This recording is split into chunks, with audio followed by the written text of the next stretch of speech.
Americans have our Taco Bells and our Mexican restaurants that serves us our tableside guacamole while we sip our margaritas. But how much of this is truly authentic Mexican food? Is that hard-shelled taco that's filled with sour cream and cheese really how tacos are served in Mexico? Americans love big portions and heavy foods that make us feel like we got our money's worth when we go out to dinner. But is all of this really how Mexican food is prepared? That basket of chips and salsa that we snack on before our food is even served to us is not very common in Mexico, according to an article published in The Insider. You can find Mexican dishes on just about any American restaurant's menus. Let's learn some of the truths of those dishes and how they are prepared in the Mexican culture.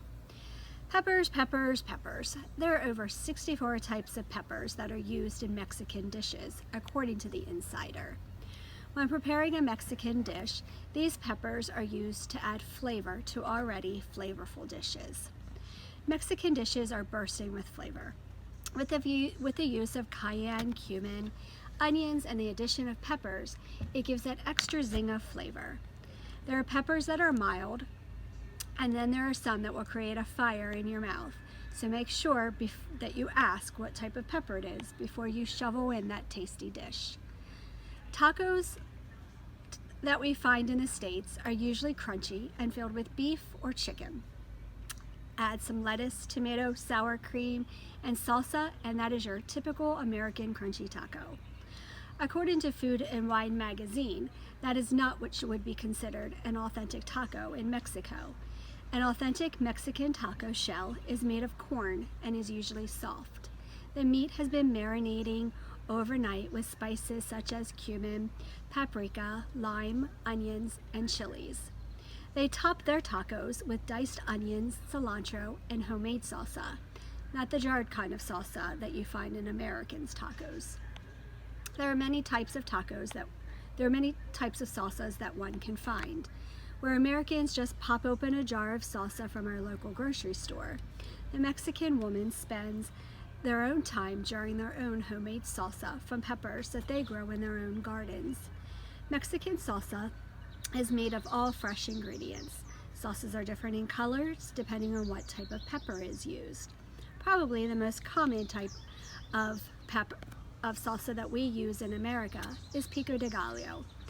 That's the one that we add to our burrito bowls at Chipotle, the ones with chopped onions, tomatoes, jalapenos, and a little bit of cilantro and lime.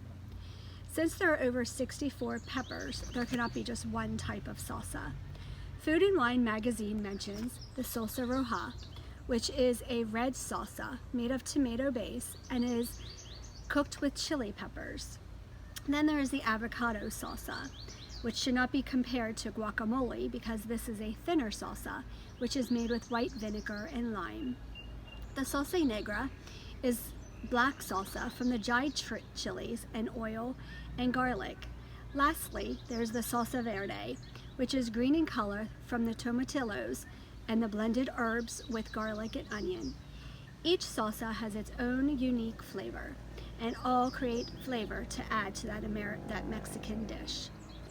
Corn, or mesa as it is known in Spanish, is used to make homemade tamales. Looking for a recipe, I went to Taste Better from Scratch. On there I found a woman who lived in Mexico who learned to make homemade tamales from an elderly Mexican lady who invited her to a tamalada, or a tamale making party. Tamales are corn-based dough filled with meats, beans, and cheese. They are then wrapped in a corn husk or a banana leaf and cooked.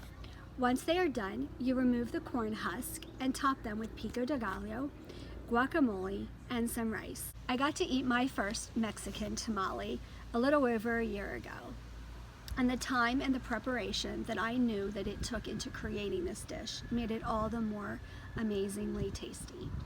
The Mexican food culture is filled with different types of dishes, ranging from enchiladas, burritos, and something as simple as rice and beans.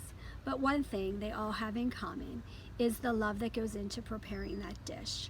So the next time that you go to your local Mexican restaurant, realize that this is America's take on Mexican food. And you will not find the same type of Mexican food if you were lucky enough to travel to Mexico.